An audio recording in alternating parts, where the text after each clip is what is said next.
ఈ కార్యక్రమంలో నేనేమి పెద్ద ఉపన్యాసం చెప్పను.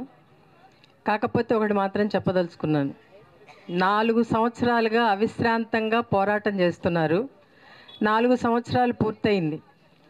ఇప్పటి వరకు మీరు చేసిన పోరాటం ఒక ఎత్తు, రాబోయే 3 నెలల కాలము కూడా ఇక అది ఎన్నికల పీరియడ్ మనకు కాదు అనేటటువంటి రిలాక్సేషన్ వద్దు. ఈ 3 నెలల కాలమే మనకు పరీక్షా కాలం. ఖచ్చితంగా ఈ కాలం మొత్తం కూడా మన శక్తి సామర్థ్యాలను చూపించి ఒక పని చేయాల్సిన అవసరం ఉంది.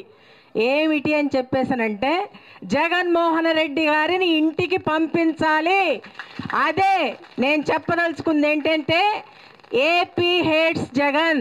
జగన్మోహన్ రెడ్డి, నీకు ఈ రాష్ట్రాన్ని పాలించే అర్హత లేదు, ఏ రకంగా కూడా నీకు అర్హత లేదని నువ్వే నిరూపించుకున్నావు నీ పాలనతోటి. అందుకనే ఆంధ్ర రాష్ట్ర ప్రజలు నిన్ను ఇంటికి పంపించటానికి సిద్ధంగా ఉన్నారు అని చెప్పటం కోసం కొన్ని ముఖ్యమైనటువంటి అంశాలతోటి ఏపీ హెడ్స్ అనేటటువంటి ఈ చిన్న పుస్తకం అనేది తీసుకురావటం జరిగింది.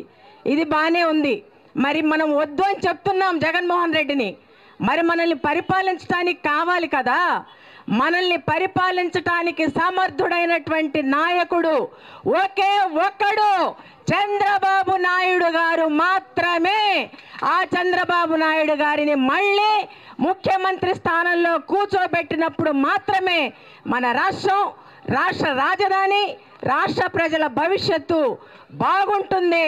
అందుకనే నువ్వు వద్దు అని ఎలా చెప్పానో, బాబు కావాలని కూడా అలాగే మనం చెప్తాము. చెప్పాల్సినటువంటి అవసరం ఉంది.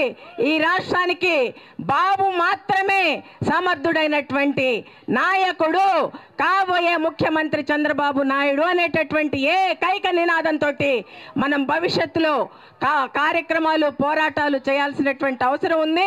ఇక మీరు ఇప్పటి నుంచి ఆ కార్యక్రమానికి సిద్ధమవ్వాల్సిందిగా మీకు అందరికీ విజ్ఞప్తి చేస్తూ, ఇప్పటి వరకు అమరావతి ఉద్యమంలో ఏ విధంగానైతే సత్తెనపల్లి అమరావతి జేఏసీ అండదండలుగా ఉంటూ వచ్చిందో, రాబోయే కాలంలో ఈ చంద్రబాబు నాయుడిని అధికారంలోకి తీసుకురావటం కోసం జరిగేటటువంటి ప్రతి కార్యక్రమంలో మీరు పాల్గొనాలని, మీతోటి పాటు మేము కూడా ఉంటామనేటటువంటిది తెలియజేస్తూ, ఈ సందర్భంగా మీతోటి పాల్గొనాలనేటటువంటి ఆలోచనతో సత్తెనపల్లి నుంచి రావటం అనేటటువంటిది జరిగింది.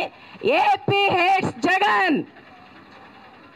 మన ఆంధ్ర రాష్ట్రానికి జగన్మోహన్ రెడ్డి వద్దు.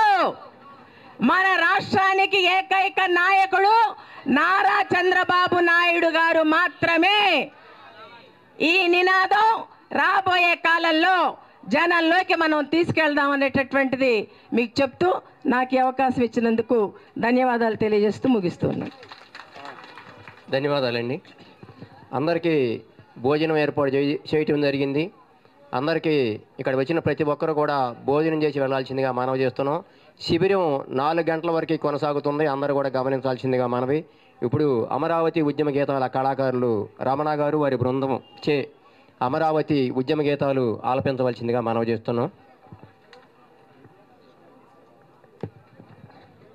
చేతులెత్తి మొక్కుతోంది ఆంధ్రావని నేలా, జేజేలు పలుకుతోంది నింగిని తాకేలా, వందనాలు మీకివే.